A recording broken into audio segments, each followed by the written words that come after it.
Good evening. Thanks very much for joining us on Business 360. I'm Shireen Bhan. The headlines that we're tracking for you this evening. The U.S. doubles the tariffs on India to 50% starting tomorrow. Exports worth $60 billion to the U.S. will be hit. India and Brazil are the only countries that face the highest tariff rate of 50%.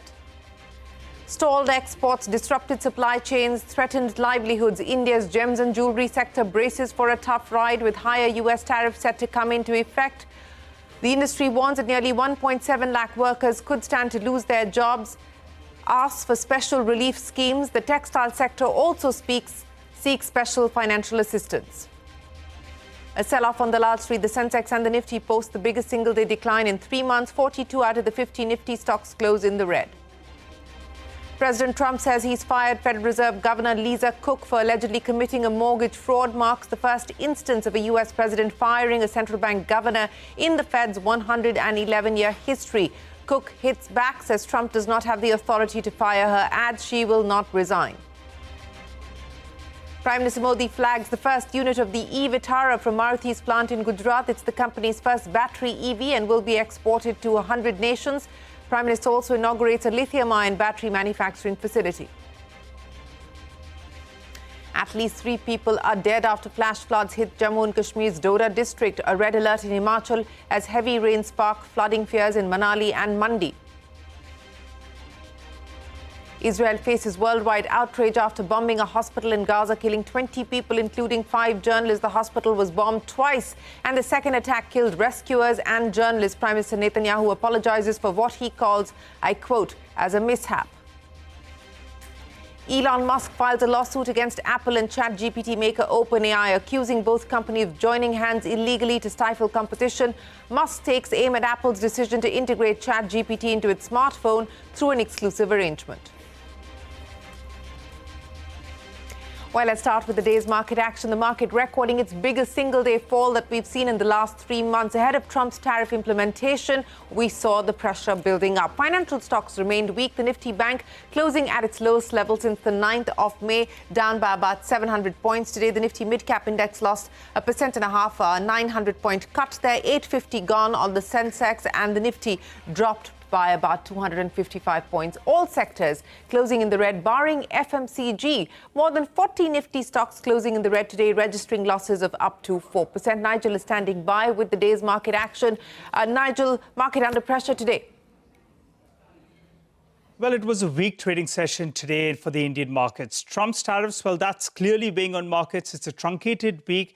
And also the expiry-related jitters, that's what was weighing on sentiment. In addition to that, you had an MSCI reaching, and that was net-net, it called for some outflows to the tune of roughly around 250 to around $300 million. Now, for the Nifty itself, you had a lot of, financials that came under pressure. So you had Shriram Finance, that was one of the top losers. Bajaj Finance as well did see some selling.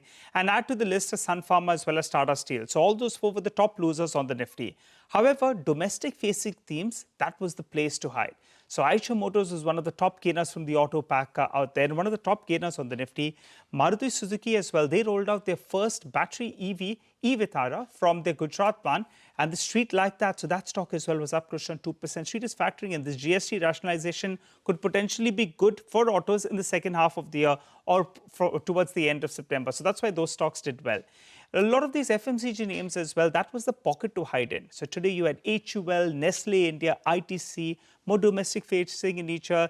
They have been relative underperformers in the past as well, and there was some buying that we saw in all those names. Now, from the broader markets, the losers included Vodafone Idea. The street fears that's the end of the road for them, so that's why that stock was under pressure. And obviously, Indus Towers normally moves in sympathy with Vodafone Idea, and since it was low, you had Indus Towers as well that did see some selling.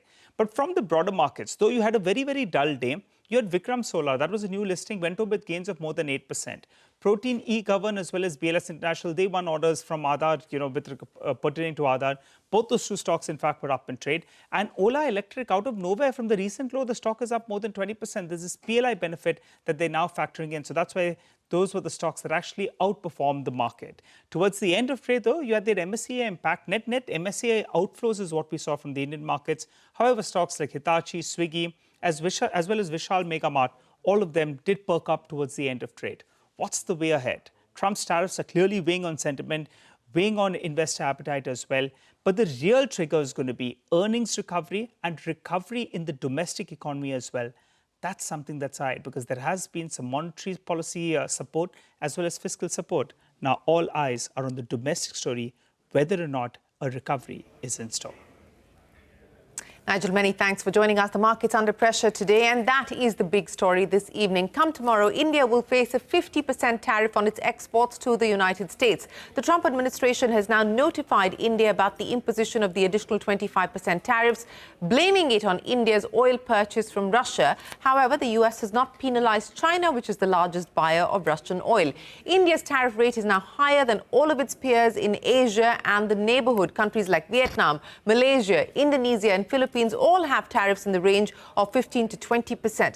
Only Brazil and India face the highest US tariff rate of 50%. South Africa and China also face levies of 30% currently. In fact, China has also levied reciprocal tariffs on the US. So how will all of this impact India? According to data from the Global Trade Research Initiative, 66% of India's good exports are set to be impacted on account of the higher tariffs. This is the big one. Gems and jewellery, textiles, seafood, steel and aluminum are set to be the hardest hit. The jewellery sector has already warned that nearly 1.7 lakh people could potentially lose their jobs. However, pharmaceuticals, some copper items, autos and certain auto components, among other items, are exempt from the additional US tariffs. Now, if no steps are taken to reduce tariffs, GSTRI estimates that goods exports to the United States will be scaled down to nearly $50 billion in FY26 from $87 billion currently. That's a decline of nearly 42%. However, GTRI expects India's overall exports to remain largely stable as it predicts a 10% rise in services exports to offset the impact of the higher US tariffs. So this is now a reality. From tomorrow morning, 50% will be the effective tariff rate on our exports to the US. Industry bodies from both India and the US have sought a 90-day pause in a bid to give more room for trade negotiations. The government has reiterated that it will always put the interests of farmers, exporters and MSMEs first and will look at ways to mitigate the trade impact. Parikshit is standing by now with more. Parikshit, what is it that we're picking up in terms of talks that are currently underway, negotiations that are perhaps still underway? What can we expect? What can we hope for? Well, negotiations have been on in a very hectic manner over the last 20 days or so.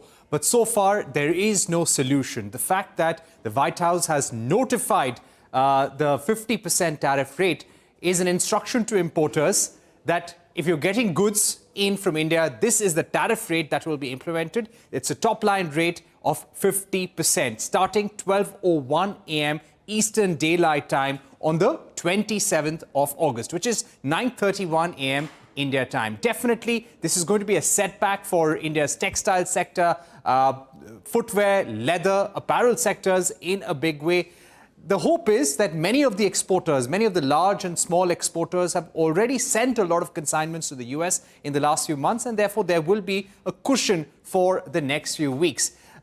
Even now, there is talk on the part of the government and also on the part of industry bodies. Everyone is appealing to the White House to somehow put a 90-day pause, just the way there have been a 90-day pause for tariffs on China, extended by another 90 days. Similarly, here you have top industry bodies requesting the White House that give a reprieve for some time. Let there be room for negotiation. Even if you want India to purchase more US oil, how would you expect India to buy more oil if you impose tariffs in this manner on a very close ally? So that is the level of conversation that is taking place. Lots of back-channel negotiations. Even now, there is hope that even if these tariffs come into effect on 27th of August, in the next few days and weeks, possibly something can be done or some sort of breakthrough would be achieved with the Russia-Ukraine war, and there will be a positive ripple effect. For the moment, India has made it very clear there will be no compromise on India's red lines on agriculture and dairy. We're also making it very clear that we understand this is not just about Russian oil, because you cannot be singling out India. China is a bigger buyer of fossil fuels. In fact, the Indian ambassador to Russia went on to say that we'll buy oil from wherever we get at the best prices. Having said that, India continues to negotiate with the US with an open mind. At the same time, top-level meetings taking place in Delhi to see how to cushion and mitigate the impact of these tariffs? Because almost $48 to $50 billion worth of exports from India will be impacted. We have basically reached out to the president and asked him to at least delay the implementation. We need a runway to find a solution between the two countries itself. And it's important that to understand that, yes, the secondary tariff are unjust and they shouldn't be put in. But we can't just keep on going on the media and keep on calling it just. Let's keep on working and finding a solution. So I think by postponing this by 90 days or 120 days, it's like US has done with China, it will give us a runway to sort things out. But more important is I think a call between the Prime Minister and the President can untie the knot which we have got ourselves into it, so at least both countries can work in a positive manner. Well, industry still hoping that there will be some sort of a breakthrough. But as I mentioned, India's gems and jewellery sector is bracing for a tough ride, as is the textile sector. Manisha joins us now with more. Manisha, explain to us the impact both the gems and jewellery as well as the textile sectors are likely to face on account of the 50% tariffs coming in. Well, absolutely. As you mentioned, India's gem and jewellery industry will be among the worst affected due to the US tariffs. US is the biggest market for the sector, accounting for 40% of its overall exports, which is worth $10 billion. The 50% tariffs make India far less competitive compared to countries like Turkey, Vietnam and Thailand, which face tariff rates less than 20%. And the jewellery industry has issued an SOS warning about potential job losses to the tune of 1.7 lakhs. The industry has also written to authorities seeking relief, including special schemes and a duty drawback scheme as well. The industry is also seeking market access initiatives and deferring of the interest cost on working capital. The industry is also looking at government approval to offloading the stock in the domestic market. The president of the Gujarat Jewellery Association did not mince his words, saying that 50% tariffs effectively make it unviable to trade with US. Very tough time, very challenging time. It's very difficult to work with US. As I mentioned in my previous interview also, 25% was also very difficult to ask. 50%, so there is no point of discussing anything. We'll have to explore new markets. We'll have to negotiate. My team, JJPC, is also working very hard with Commerce Ministry. There is sufficient goods in pipeline in US. So I'm hoping this season will not be wiped off absolutely. But the road ahead is very, very tough.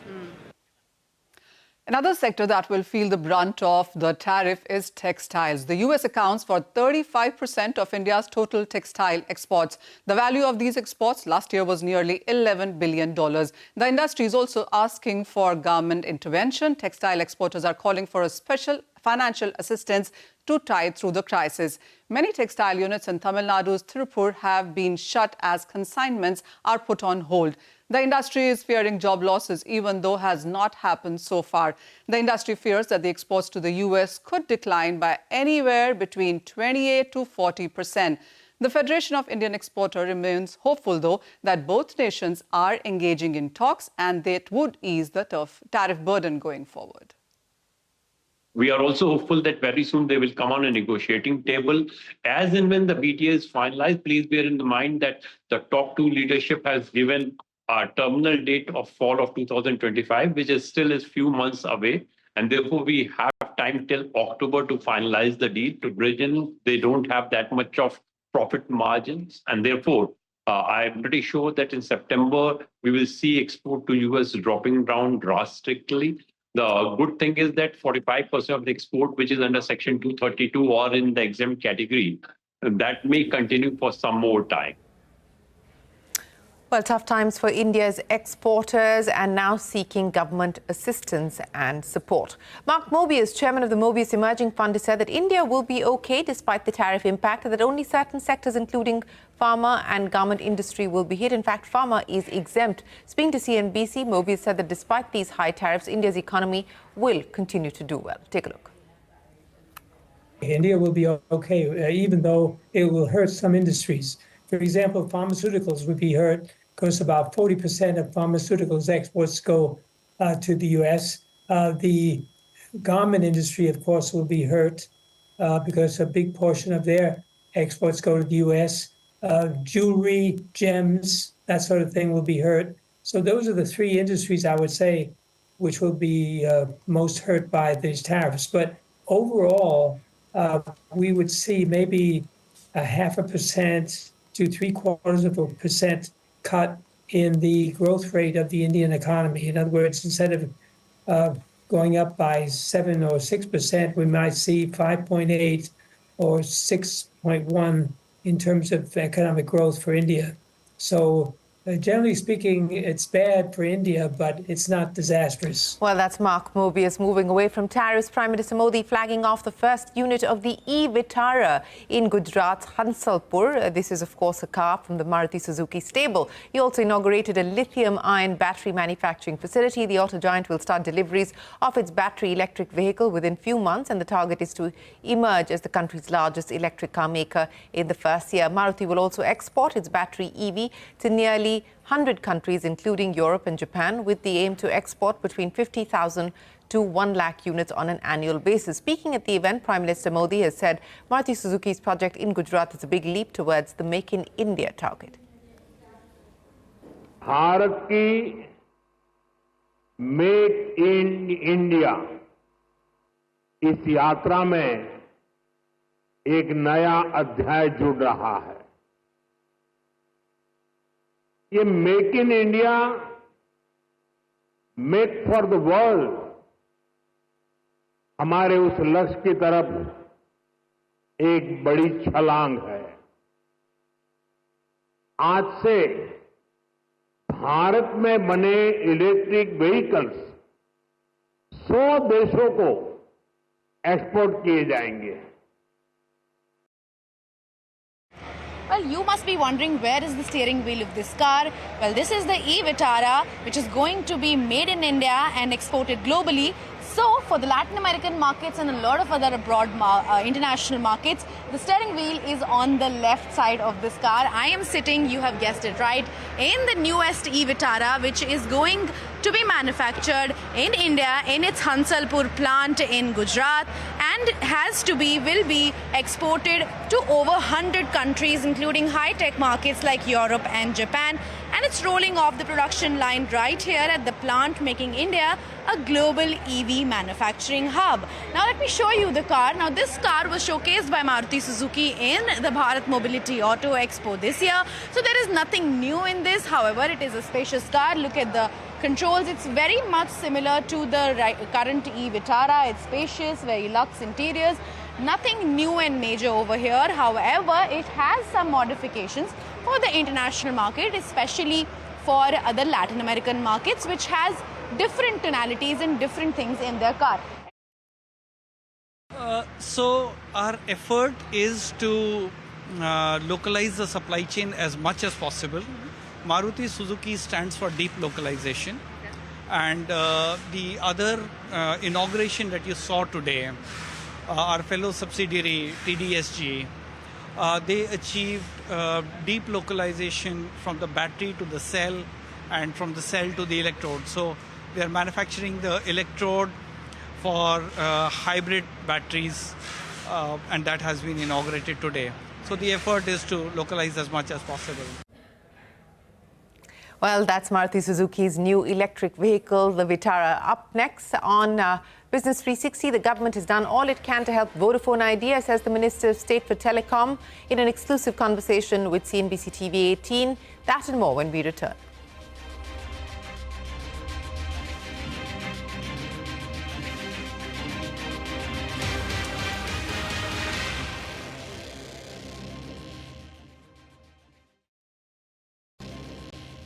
The Union Minister of State for Telecom, Pemmisani, has said that the government has done whatever it could to help Vodafone Idea. In an exclusive conversation with CNBC-TV18, Pemmisani ruled out any further measures for the cash-strapped company. He also added that there are plans for a nationwide 4G rollout by BSNL, which is likely to cost 1 lakh crore rupees. Take a look. I just want to get clarity because there's so much speculation in the market. Is there a relief package in the works either for Vodafone Idea or for the sector-wide approach that would address these financial issues that the company appears to be dealing with? No, whatever we wanted to do has already been done. At this time, we are at the ministry level, we are not discussing any additional packages for Vodafone. But is there a need felt, sir, if not for Vodafone specifically, then across the sector, at least in terms of maybe options being considered, such as advancement of the tenure or maybe waiver of some penalty interest dues? Is that something that can be? No, whatever we could do, we have already converted into equity. Okay. Right now, our focus is to how to rebuild BSNL. Sure. So make the BSNL. Vodafone is up to their management. They are all business people. They know how to manage. It's up to them how they want to take it forward. From the government side, there is nothing that's being discussed at this time. And the government, sir, enjoys a 49% stake. That's a sizable shareholding. Any view on what that shareholding could look like going forward? If not increase, then is there a view on perhaps monetizing it? Any timelines that you? No, increasing will make it like any other PSU. Sure. So at this time, we do not have any plans to increase. Staying with BSNL, very recently in the Parliament, in the just recently concluded Parliament session, you had informed the Parliament that there's a capex of nearly 7,000 crores that's been approved as far as 4G deployment for BSNL is concerned. Tell us, given that it is inherently a local domestic technology, indigenous technology, you mentioned is what 4G, what BSNL is relying on. What will a nationwide 4G rollout for BSNL cost you in terms of what would be the capex required to undertake a 4G express 4G services across the country? See, right now that 7,000 crores and everything is for combination of these 100,000 4G towers plus 20,000 4G saturation project, where the rural villages where there is no Airtel, Jio, no connectivity, to deploy those remote, far-flung areas, northeast. Sure. So that will cover total 100 plus 20,000, 120,000 towers. Next is, if you look at Jio, Airtel, they have close to 4 lakh, 5 lakh towers of all of these. How to generate that kind of, it requires much more capex. Maybe another 100,000, I would say, crores is what is required. But there are effective ways you can do with technology. See, now what BSNL is working on is enabling Wi-Fi calling. If we get the Wi-Fi calling, most of the people have internet facility, Wi-Fi access. If we can do that, then that will be, every Wi-Fi spot can become like a BTS tower. So our goal is to get that within the next 2 to 3 months for the large extent. So that itself can replace large number of towers. That's number one. And number two, we have asset monetization plan, so we can get internal accruals. Second, as the revenue increases in BSNL, we get additional revenue. In combination of these three things, then we will see what else we need. So it will be a continuous incremental increase in the number of towers. So, it's reinventing the BSNL in an upward trajectory. I think the name Elon Musk catches on as far as headlines are concerned. But given that he has deep pockets, is there an expectation or an apprehension that perhaps he could undercut some of the existing players using some of these deep pockets that he has? See, this I can only tell you hypothetically, and based on history, they have not done in any other country, including in a country like Sri Lanka. They have not given any subsidy or whatever you call it. So history hasn't revealed that. So it is very hard to see that they will do differently here. But as I said, these entire satellites are given by ITU in a coordinated International Telecom Union. Even if somebody, Elon Musk, wants to put some satellite, it's just not possible without the coordinated effort. Sure. So the total satellite is around 12 to 13,000 that was given. Right. So the entire world may not have more than 1 crore or 1.5 crore connections, entire world, if you talk about it. So, and these satellites have to be replaced. LEO satellites, low Earth orbit satellites, are prone to damage due to heavy weather-related events. So every 4 to 5 years or 5 to 6 years, you have to replace these low Earth orbit satellites. So it's a very expensive process. So it's not so easy to build massive number of satellites to keep them and to serve everyone on the Earth. Sure. So this is something a lot of people may not understand technical limitations. Just because Elon Musk or anybody has money doesn't mean they can take all the customers because of these technical limitations and how much investment it needs for recycling the satellites.